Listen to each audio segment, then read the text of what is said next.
A state visit by the President of the 80th United Nations General Assembly, Annalena Baerbock, to Kenya has renewed calls for Africa's fair representation at the UN Security Council.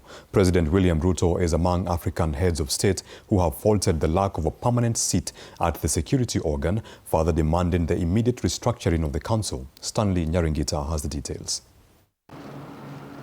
Africa's underrepresentation at the United Nations Security Council is an injustice. This is according to the president of the 80th session of the United Nations General Assembly, Annalena Baerbock, during a second-day visit to Kenya. It was extremely important over the last decades, the strong call from Africa, but not only from Africa, from other continents as well, to overcome this injustice with regard to representation within the Security Council, but also in other institutions. Annalena's remarks come amid heightened calls by African heads of state to reform the structure of the Security Council and increase the continent's representation.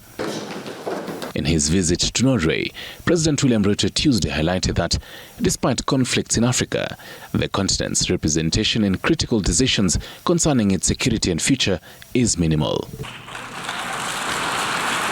This comes on the backdrop of a fresh Security Council election held last week, where Zimbabwe was elected unopposed by the United Nations General Assembly as a non-permanent member to replace Somalia from 2027 to 2028. Other four countries elected were Austria, Kyrgyzstan, Portugal, Trinidad and Tobago. However, Zimbabwe's election falls short of Africa's demand through the Ezulwini consensus for at least 2 permanent seats with full veto power and no second-class membership. There are more urgent questions around the reform of the Security Council, for example, with regard to the veto and the misuse of veto with regard to peace and security.